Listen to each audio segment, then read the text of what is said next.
Everyone, welcome to Geoprep geology YouTube channel. आज हम 2022 CSI NET earth science का question discuss करेंगे। Part B से शुरू करेंगे। ठीक है, क्वेश्चन शुरू करने से पहले मैं बता देता हूँ कि 2022 में एक ही सेशन हुआ था सीएसआई नेट का। उसका एग्जाम का जो डेट भी मैंने मेंशन कर लिया है। तो 2022 में एक ही क्वेश्चन सेट हमें मिला है। ठीक है, वो डिस्कस करते हैं। ये रहा क्वेश्चन नंबर 1। क्या दिया है? Choose the correct sequence based on albedo of different earth surfaces. ठीक है, पहले तो आप ये समझो कि अल्बेडो है क्या। अल्बेडो का फॉर्मूला क्या है? अल्बेडो जो मतलब होता है कि the amount of radiation reflected from the earth surface, मतलब कितना ज़्यादा उसका जो फॉर्मूला होता है outgoing radiation by incoming radiation. ठीक है, मतलब कितना अमाउंट ऑफ एनर्जी रिफ्लेक्ट हो रहा है। जो भी सरफेस ज़्यादा अमाउंट ऑफ सोलर रेडिएशन और सोलर एनर्जी रिफ्लेक्ट करेगा उसका अल्बेडो सबसे ज़्यादा होगा। ठीक है, जैसे इन चारों में से सबसे ज़्यादा रिफ्लेक्शन दिखाएगा स्नो में। ठीक है, ठीक है। Then desert sand, then vegetation, then calm water. Calm water याद रखेंगे कि सबसे कम अल्बेडो दिखाता है। मतलब काम वाटर जो होता है वो क्या करता है, वो सोलर रेडिएशन को ऑब्जर्व कर लेता है, रिफ्लेक्ट नहीं करता है। ठीक है, इसलिए ये सब उसका सबसे कम है। ठीक है, इसलिए इसका आंसर क्या हो जाएगा? बी। ठीक है, देन नेक्स्ट क्वेश्चन देखते हैं क्या दिया है। Choose the correct statement. Low frequency Rossby wave propagate westward in the northern hemisphere. ये सही है। ठीक है, ये क्वेश्चन का मीनिंग क्या है पहले ये समझो। ठीक है, ये जो पहले आप ये समझो रस्बी वेव है क्या। आपने जेट स्ट्रीम पढ़ा होगा। जेट जेट स्ट्रीम का ही एक एक्सटेंडेड वर्जन है रस्बी वेव बोला जाता है। जेट स्ट्रीम का जब मतलब टेम्परेचर ग्रेडियंट कम हो जाता है तो उसे वो मिंडरिंग दिखाता है और उसे ही बोला जाता है रस्बी वेव। ठीक है, तो वो लो फ्रीक्वेंसी के होता है। ठीक है, और रस्बी वेव का propagation direction same to same jet stream के डायरेक्शन से सेम होता है। ठीक है, जेट स्ट्रीम का डायरेक्शन कैसा है? ईस्ट से वेस्ट तक, तो इसका भी डायरेक्शन हो जाएगा वेस्टवर्ड। सो लो फ्रीक्वेंसी रॉस्बी वेव से लो फ्रीक्वेंसी होता है। Low frequency Rossby wave propagate westward in the northern hemisphere. ये वाला सही हो जाएगा। ठीक है, देन क्या दिया है? Which one of the following is true for a large intraplate earthquake recorded world wide. ठीक है, पहला क्या दिया है? Both magnitude and intensity decreases with increase in epicentral distance. ये गलत है क्योंकि जो मैग्नीट्यूड होता है मैग्नीट्यूड कांस्टेंट रहता है। ठीक है, मैग्नीट्यूड एक ही अर्थक्वेक के लिए एक ही मैग्नीट्यूड रहता है। पिछले कोई कौन सा एक वीडियो में मैंने डिस्कस किया था, जो एक मतलब जो मैग्नीट्यूड मेजर किया जाता है कि एक अर्थक्वेक के लिए एक ही मैग्नीट्यूड रहता है। इंटेंसिटी में भी varies for a single earthquake, intensity में भी वेरीज। ठीक है, मैग्नीट्यूड एक्चुअली है क्या? मैग्नीट्यूड मतलब कितना एनर्जी रिलीज हुआ है वो मतलब दर्शाता है। ठीक है, इंटेंसिटी क्या है? इंटेंसिटी मतलब कितना डिस्ट्रॉय हुआ है। अगर लेट सपोज मान लो आप एक रेगिस्तान में अर्थक्वेक आए, वहाँ पे कोई मतलब उतना ज़्यादा डिस्ट्रक्शन नहीं होगा क्योंकि वहाँ पे कोई मतलब ह्यूमन प्रॉपर्टी वगैरह, प्राइवेट प्रॉपर्टी वगैरह नहीं है, तो वहाँ पे डिस्ट्रॉय कम होगा। पर अगर सेम मैग्नीट्यूड का अर्थक्वेक एक हाईली डेंस्ड सिटी में आता है तो वहाँ पे डिस्ट्रक्शन ज़्यादा होता है और उसका इंटेंसिटी ज़्यादा माना जाता है। ठीक है, तो पहला जो स्टेटमेंट गलत हो गया। सेकंड क्या है? Magnitude is constant but intensity is very. ये वाला सही हो जाएगा। ठीक है, जैसे कि मैंने मैग्नीट्यूड सब कांस्टेंट रहता है पर इंटेंसिटी वेरीज करता है। ठीक है, और सी डी ऑप्शन आप देख लीजिएगा, ये गलत होगा। ठीक है, देन क्या है? Thunderstorm occur more often in the late afternoon and early evening over land because. पहले तो आप ये समझो कि जो लेट, यहाँ पे मैं एक पिक्चर दिखा देता हूँ पहले। ठीक है, ये जो मतलब ग्राफ दिखाता है, ये जो पिक्चर दिखाता है कि ये आउटगोइंग रेडिएशन एंड ये इनकमिंग सोलर एनर्जी, और ये जो ऊपर वाला है ये टेम्परेचर को दर्शाता है। ठीक है, तो यहाँ पे आप देख सकते हो सनराइज, लेट सपोज सुबह 6 बजे सनराइज हो रहा है। ठीक है, तो सनराइज से पहले मतलब इनकमिंग सोलर रेडिएशन कुछ भी नहीं था। ठीक है, इनकमिंग सोलर रेडिएशन धीरे धीरे बढ़ता है और इनकमिंग सोलर रेडिएशन ऐसे बढ़ता है और आउटगोइंग ऐसे उससे कम हो जाता है। ठीक है, ऐसे ऐसे करके चलता है जब आफ्टरनून तक पहुंचता है। ठीक है, आफ्टरनून के बाद क्या है? जो इनकमिंग रेडिएशन घटता जाता है और आउटगोइंग रेडिएशन बढ़ता जाता है, ठीक है। पर जो आफ्टरनून के टाइम सनसेट से जस्ट पहले ही हमें क्या देखने को मिलता है, हाईएस्ट टेम्परेचर देखने को मिलता है। हालांकि यहाँ पे मतलब इनकमिंग सोलर एनर्जी यहाँ पीक है, मतलब दिन के 12 बजे इनकमिंग सोलर एनर्जी पीक है, पर हमें हाईएस्ट टेम्परेचर देखने को मिलता है जस्ट बिफोर द सनसेट, ठीक है। तो अब क्वेश्चन में वापस आता है, जिस टाइम मतलब हायर टेम्परेचर देखने को मिलता है वहां पे उस टाइम क्या देखने को मिलता है, जो इंस्टेबिलिटी देखने को मिलता है, मतलब जो रेडिएशनल हीटिंग के वजह से जो इंस्टेबिलिटी देखने को मिलता है वो जस्ट बिफोर द इवनिंग और आफ्टरनून के टाइम देखने को मिलता है। इसलिए जो भी मतलब समर के टाइम जो भी थंडरस्टॉर्म वगैरह आता है उसी टाइम में आता है, ठीक है। ये हो गया। नेक्स्ट क्वेश्चन देखते हैं क्या दिया। ये एक बहुत बेसिक सा क्वेश्चन है, which one of the following is ultimate limiting nutrient, ठीक है। तो आपको ये पहले समझना है कि एक होता है रेडफील्ड रेशियो, ये तीनों का ये जो रेशियो दिया गया है कार्बन इस टू नाइट्रोजन इस टू फॉस्फोरस क्या होना चाहिए, 1:06, 16 एंड 1। ये जो रेशियो है ये एक मतलब प्राइमरी प्रोडक्शन के लिए, एक प्रोडक्टिविटी के लिए एक सुटेबल रेशियो, ठीक ठीक है।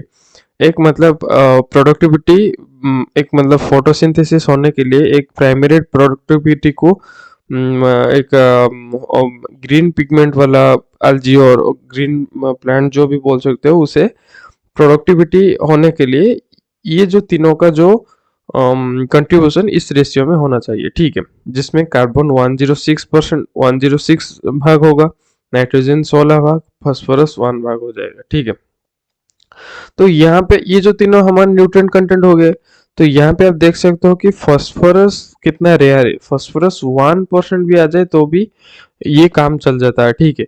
अगर ये दोनों तो हमें ज्यादा मिलेगा ही मिलेगा, पर फास्फोरस अगर नहीं मिलता है तो वो जो प्रोडक्टिविटी नहीं दिखाएगा, ठीक है। तो इसलिए यहाँ पे आंसर क्या होगा, फॉस्फेट।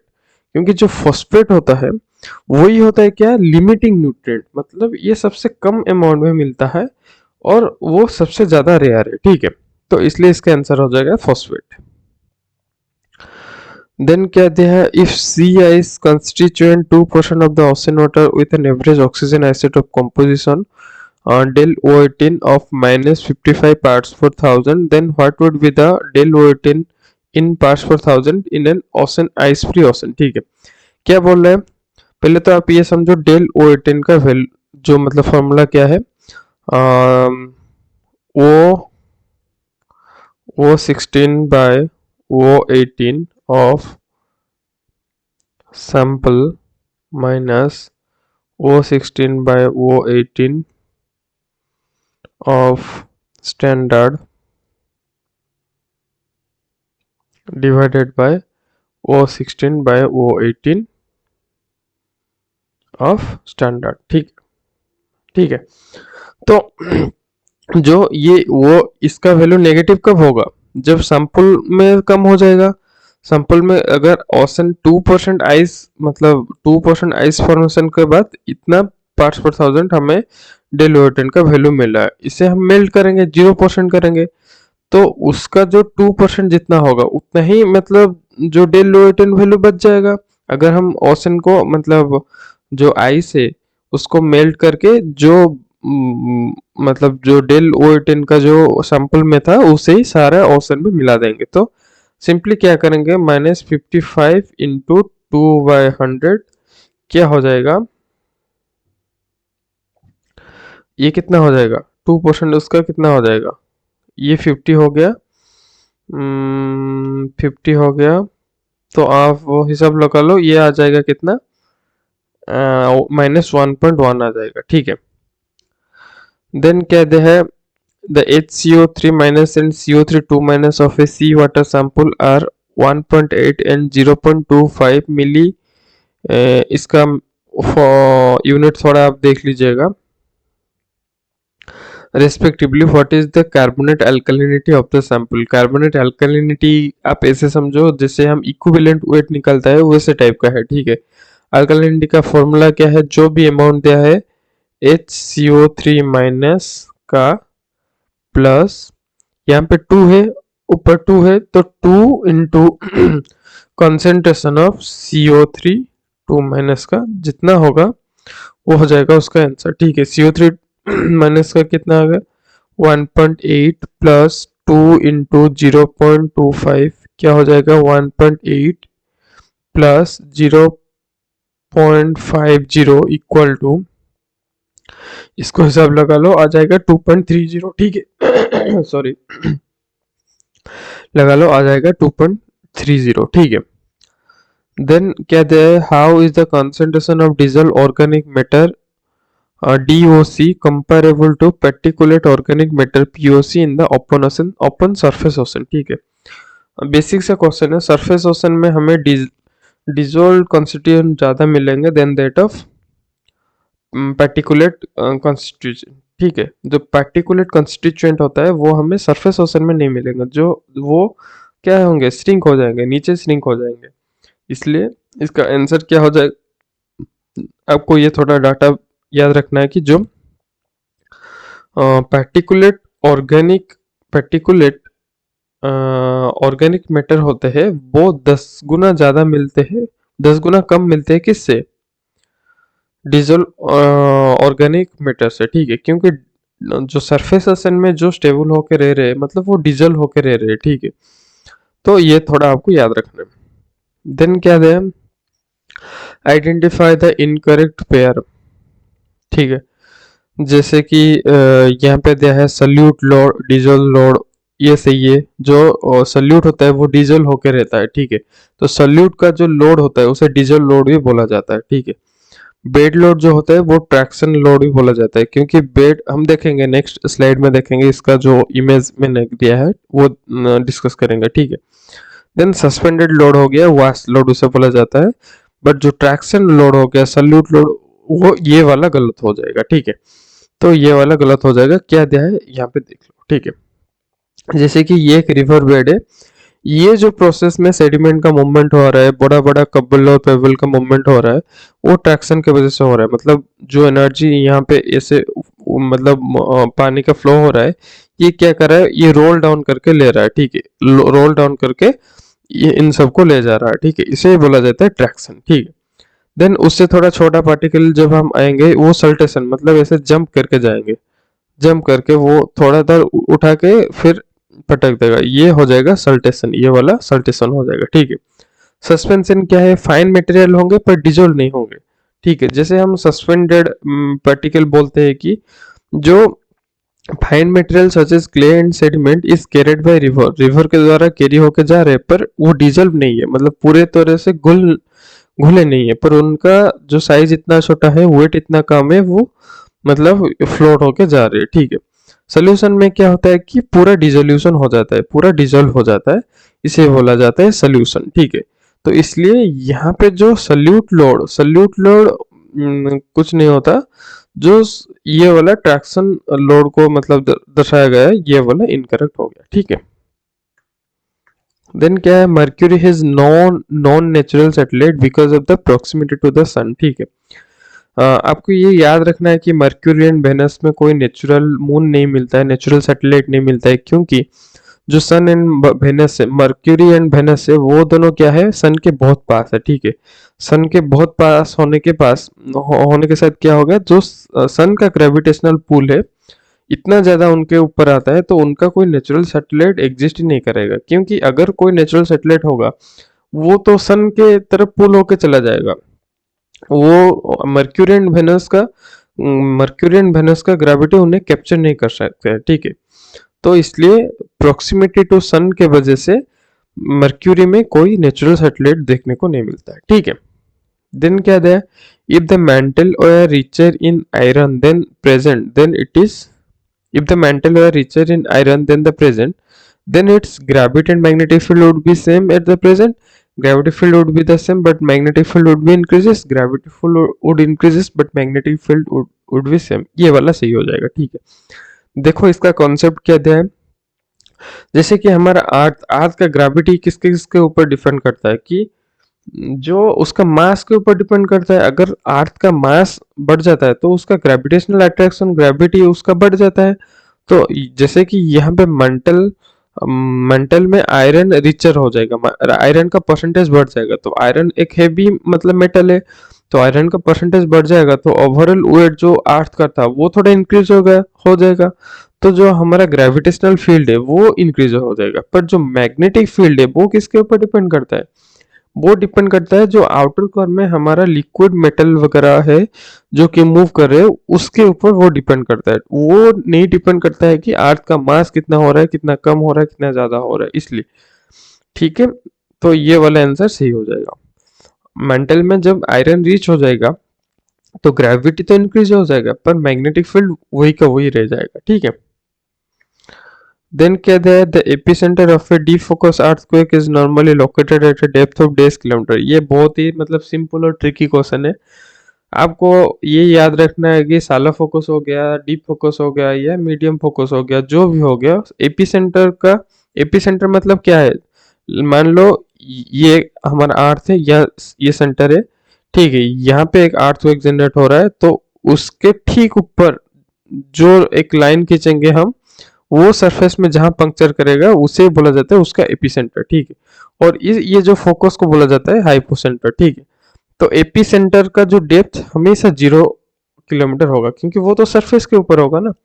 जिस भी फोकस या जिस भी हाइपोसेंटर से हम एक परपेंडिकुलर लाइन ड्रॉ करेंगे सरफेस के साथ, वो जहां पे पंक्चर करेगा वो हो जाएगा उसका एपी सेंटर। ठीक है, तो इसलिए इसका आंसर हो जाएगा 0। देन क्या दिया, the mean sea level on earth is best approximated by which one of the following? Geoid. ठीक है, जियोड क्या हो गया? इक्विपोटेंशियल सरफेस हो गया। इक्विपोटेंशियल सरफेस बेसिकली है क्या? बेसिकली इक्विपोटेंशियल सरफेस वही है, मतलब जैसे कि हम एक इक्वल पोटेंशियल, एक इक्वल ग्रेविटी को नॉर्मलाइज करते हैं। कैसे करेंगे? जो हायर एलिवेशन से जो मास को लाके लोअर एलिवेशन जो मीन सी लेवल से नीचे है वो वाला गड्ढा भर देंगे, तो ऐसे करके हम उसे एक बैलेंस करते हैं। ठीक है, और आपको जैसे पता है कि हमारा जो एवरेज हाइट है वो एवरेज डेप्थ से कम है। ठीक है, तो एवरेज डेप्थ मतलब मीन सी लेवल से नीचे जितना एवरेज डेप्थ है वो ज्यादा है और एवरेज हाइट वो कम है। ठीक है, तो इसलिए जो अगर मीन सी लेवल को हमें अप्रोक्सीमेट करना है तो जियोड उसका सबसे बड़ा एग्जाम्पल है, सबसे बड़ा एग्जाम्पल है। ठीक है, देन क्या है, relay waves dash propagate as a spherical wavefront, propagate as a cylindrical wavefront, travel faster than law wave, are generated at hypocenter by an earthquake। ठीक है, रिले वेव आपको याद रखना है कि उसका सिलिंड्रिकल वेव फ्रंट होता है। वेव फ्रंट क्या है? जो प्रोपेगेशन डायरेक्शन में एक परपेंडिकुलर सरफेस हम ड्रॉ करेंगे, उस सरफेस में उस वेव का जो भी शेप होगा उस शेप को हम वेव फ्रंट बोलेंगे। ठीक है, उसे वो परपेंडिकुलर सरफेस को प्रोपेगेशन डायरेक्शन के परपेंडिकुलर सेक्शन को हम वेव फ्रंट बोलते हैं, एंड जो भी शेप वो देता है उसे उसका शेप बोला जाता है, shape of the wave front, मतलब शेप ऑफ दैट वेव। ठीक है, तो रिले वेव का जो मतलब प्रोपेगेशन वेव फ्रंट होता है वो सिलिंड्रिकल शेप में होता है। ठीक है, देन क्या दिया, which one of the following meteorite are compositionally and texturally similar to the terrestrial basalt? Iron meteorite, carbonaceous chondrite, enstatite chondrite, achondrite. So iron meteorite नहीं होगा, कार्बोनेसियस कॉन्ड्राइट भी नहीं होगा, इंस्टेंट कॉन्ड्राइट भी नहीं होगा, एकॉन्ड्राइट होगा। जो हमारा एकॉन्ड्राइट है वो उसका जो कंपोजिशन एंड टेक्सचर मोर और लेस टेरेस्ट्रियल बेसाल्ट के साथ सिमिलर है। ठीक है, तो उसे हम स्टोनी मेटेओराइट भी बोलते हैं कभी कभी। तो ये जो मेटेओराइट हमें मिलेगा अर्थ में, उससे आइडेंटिफाई करना थोड़ा डिफिकल्ट है ये मेटेओराइट है या हमारा अर्थ में भी फॉर्म हुआ है, क्योंकि वो तो मतलब हमारा टेरेस्ट्रियल वेसल के जो सिमिलर कंपोजिशन है, तो बहुत पॉसिबिलिटीज है कि हम वो उसे आइडेंटिफाई नहीं कर पाएंगे। ठीक है, देन क्या है, the decrease in P wave velocity from 13.6 kilometre पर सेकेंड टू 8.1 किलोमीटर सेकेंड कहाँ पे दिखाता है? हमें लोअर मेंटल में दिखाता है, जहाँ पे मेंटल और कोर की बाउंड्री रहता है। ठीक है, उसे हम बोला जाता है अल्ट्रा लो वेलोसिटी जोन, और उसमें कौन सा डिस्कंटिन्यूटी दिखाता है? गटनबर्ग डिस्कंटिन्यूटी वहीं पे दिखाता है। ठीक है, तो गटनबर्ग डिस्कंटिन्यू में हमारा सबसे कम वेलोसिटी जो कंट्रास्ट रहता है 13.6 किलोमीटर पर सेकेंड से 8.1 किलोमीटर पर सेकेंड होता है। ठीक, पर डेंसिटी इंक्रीज होता है, डेंसिटी इंक्रीज होता रहता है, पर जो पी वेव का वेलोसिटी वो डिक्रीज रहता है, क्योंकि मॉड्यूलस ऑफ रिजिडिटी बढ़ जाता है, ठीक है। देन क्या है, which one of the following is not an example of isomorphic mineral pair. ये आपको याद रखना कि pyrite and marcasite are not isomorphic mineral pair, and बाकी सब का जो है वो सब जो पेयर है वो सब आइसोमॉर्फिक मिनरल पेयर है, ठीक है। आइसोमॉर्फिक मतलब उनका मॉर्फोलॉजी सेम है पर कंपोजिशन अलग है, ठीक है। देन कहते हैं which one of the following equation relates horizontal convergence with vertical motion. उससे हम दिखाते हैं कंटिन्यूटी इक्वेशन के द्वारा। इसे थोड़ा आप गूगल करके देख लीजिएगा। ये बहुत बड़ा एक इक्वेशन है, लंबा चौड़ा इक्वेशन है, थोड़ा वो आपको याद रखना है, थोड़ा मतलब उसका कॉन्सेप्ट याद रखना है। बाकी ये याद रख सकते हैं कि जो horizontal convergence with vertical motion को दर्शाने के लिए हम कंटिन्यूटी इक्वेशन को यूज करते हैं, ठीक है। देन क्या है, if Z and rho are the depth are the depth and density of sea water respectively, then the amplitude of the internal wave will be dash। amplitude का मतलब क्या है, length bye wavelength by wave height, उससे बोला जाता है amplitude, ठीक है। इंटरनल वेव का एम्पलीट्यूड के साथ क्या रिलेशन है, डेप्थ एंड डेंसिटी का, ठीक है। उसका रिलेशन है increases with decreasing decreasing density with respect to depth. मतलब जो एम्पलीट्यूड होता है वो इंक्रीज होगा अगर डेप्थ के साथ डेंसिटी क्या होगा, डिक्रीज होगा। डेंसिटी अगर डिक्रीज होता रहेगा तो इंटरनल वेव का जो हाइट बढ़ता जाएगा, इसलिए उसका एम्पलीट्यूड ज्यादा होता रहेगा, ठीक है। देन क्या है, which one of the following place express exposes flash type of sedimentary sequence. Flash type sedimentary sequences आपको याद रखना है कि एक मतलब आप बोल सकते हो कि डीप टेक्टोनिक सेडिमेंट, मतलब फ्लाइज का जो उल्टा हो जाएगा मोलासिस हो जाएगा, मोलासिस हो जाएगा शैलो वाटर सेडिमेंट, ये डीप वाटर सेडिमेंट, ठीक है। ये बेसिकली कहाँ देखने को मिलता है, जहाँ पे सबडक्शन होता है और आइलैंड आर्क वगैरह फॉर्म होता है, वहां पे देखने को मिलता है फ्लाइज टाइप डिपॉजिट। तो आप इन चारों में से, जैसे कि पता है पोर्ट ब्लेयर एक क्या है, एक आइलैंड आर्क है, ठीक है। एक आइलैंड आर्क की वजह से फॉर्म हुआ मतलब कॉन्टिनेंटल लैंड में से, तो वहां पे हमें flysch type of sedimentary sequence देखने को मिलते हैं। देन क्या है, which one of the following period is known for age of fishes. ये टाइम स्केल आपको याद रखना है कि जैसे कि एज ऑफ फिशेस हो गया डेवोनियन, एज ऑफ ट्राइलोबाइट हो गया कैम्ब्रियन, एज ऑफ ओडोविशियन, इसका जैसे आंसर हो जाएगा डेवोनियन, ठीक है। एज ऑफ ग्रैप्टोलाइट हो गया ओडोविशियन के, मतलब फास्ट जो फिश देखने को मिलते हैं सिल्यूरियन में देखने को मिलते हैं।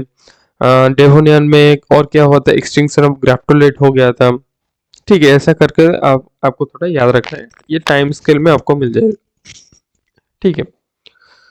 देन क्या है, the strengthening of westerly with height above the earth surface is attributed to the increasing north south temperature gradient with height, ठीक है। अगर वेस्टर्ली का स्ट्रेंथनिंग होना है तो उसमें ऑब्वियस सी बात है, हमें नॉर्थ साउथ टेम्परेचर ग्रेडियंट ज़्यादा होना पड़ेगा, क्योंकि वेस्टर्ली का जो मूवमेंट आपको पता है कि जो अब हम जब पढ़ेंगे, जो ट्राइसेल वाला सर्कुलेशन पढ़ेंगे, वहां पे अच्छे से डिस्कस करेंगे, ठीक है। देन क्या है, in the context of ecosystem biodiversity evolution the species of organism that are particularly sensitive to pollutant human interference, ecosystem instability or other such disturbances are referred as indicator species, ठीक है। ये जो species है वो indicate करते हैं कि pollution बढ़ रहा है। कोई एक मेराइन सेल होता है, वो क्या होता है कि अपना सेल को धीरे धीरे ब्लैक करवाता है, तो उसका सेल धीरे धीरे ब्लैक हो जाता है जब पोल्यूटेंट्स बढ़ता है, ठीक है। तो हम ऑब्जर्व करेंगे 2000 में, तो एक बार ऑब्जर्व करेंगे 2001, हर साल ऑब्जर्व करेंगे 2010 तक, ठीक है। और हमें देखने को मिला कि 2000 में जितना ब्लैक था 2010 में ज्यादा ब्लैक हो गया, ठीक है। इसलिए ये इंडिकेट क्या करता है कि उस रीजन में पोल्यूशन बढ़ गया है, पोल्यूटेंट बढ़ गया है, ठीक है। इस टाइप के स्पीसीज को हमें बोला जाता है इंडिकेटर स्पीसीज, ठीक है। देन क्या है, a freely suspended magnetic needle will be vertical at geomagnetic pole. ये सिंपल क्वेश्चन है, आपको पता होना चाहिए, ठीक है। जैसे आपको पता है कि एक होता है हमारा जियोग्राफिक पोल, एक होता है जियोग्राफिक पोल, एक होता है मैग्नेटिक पोल, ठीक है। तो इसका अगर प्रिसाइज आंसर हम देखने जाए तो जियोमैग्नेटिक पोल ना होके मैग्नेटिक पोल कहा जाएगा, ठीक है। पर इन जनरल हम जियोमैग्नेटिक पोल बोलते हैं, ठीक है। तो आपको थोड़ा ये याद रखना है कि geomagnetic pole and geomagnetic only magnetic pole में क्या डिफरेंसेस है, ठीक है। पहले तो आपको जियोग्राफिक पोल पता होना चाहिए कि जो हमारा अर्थ का जो एक्सिस है, जो टिल्टेड एक्सिस है, वो सरफेस में जहां पंक्चर करता है उसे बोला जाता है जियोग्राफिक पोल। देन जियोमैग्नेटिक पोल मतलब जहां पे हमारा जो अर्थ का जो क्या बोलते हैं उसे, अर्थ का जो हम एक बार मैग्नेट जैसे उसे कंसिडर करते हैं अर्थ को, तो उस बार मैग्नेट जहां पे मतलब पंक्चर करता है वो जो पोजीशन हो गया वो क्या है, वो हो गया जियोमैग्नेटिक पोल, ठीक है। वहां पे जो मैग्नेटिक नीडल है वो भी लगभग लगभग वर्टिकल ही आता है, पर एग्जैक्ट वर्टिकल कहाँ पे आता है, मैग्नेटिक पोल में। मैग्नेटिक पोल कैसे डिफाइन किया जाता है, मैग्नेटिक नीडल जहां पे वर्टिकल होता है। तो जियोमैग्नेटिक पोल क्या है, जियोमैग्नेटिक पोल उससे थोड़े ही डिस्टेंस में होगा, क्योंकि जो हमारा अर्थ का मैग्नेटिक फील्ड है वो 100% हमारा बार मैग्नेट नहीं कंट्रीब्यूट कर रहा है, बाकी सारे 99% बार मैग्नेट के द्वारा हमारा मैग्नेटिक फील्ड क्रिएट हो रहा है, और बाकी जो 1% हो गया वो हमारा सॉलिड मैग्नेट हो गया, मेटल हो गया, और एटमॉस्फेयर में चार्ज पार्टिकल हो गया, उसके वजह से देखने को मिलता है, ठीक है। सो इसलिए geomagnetic pole and magnetic pole और जियोमैग्नेटिक पोल के बीच में स्लाइटली डिफरेंस होता है, ठीक है। अगर यहाँ पे मैग्नेटिक पोल ऑप्शन में नहीं दिया है तो जियोमैग्नेटिक पोल हो गया आंसर, ठीक है। देन कहते हैं the stability of the boundary layer can be considered neutral when the vertical gradient of the potential temperature is zero. Simple सा क्वेश्चन है, ग्रेडियंट जीरो होगा तो एटमॉस्फेरिक स्टेबिलिटी देखने को मिलेगा, ठीक है। सो ये रहा इस वीडियो में इतना रहा। तो thank you for watching this video lecture. बाकी के क्वेश्चन नेक्स्ट वीडियो में हम डिस्कस कर लेंगे। अगर कोई भी आपको डाउट हो रहा है इस मतलब क्वेश्चन आंसर डिस्कस में, आप कमेंट सेक्शन में बता सकते हैं, हम आपको समझाने की कोशिश करेंगे, ठीक है। Thank you for watching this video lecture. Thank you again.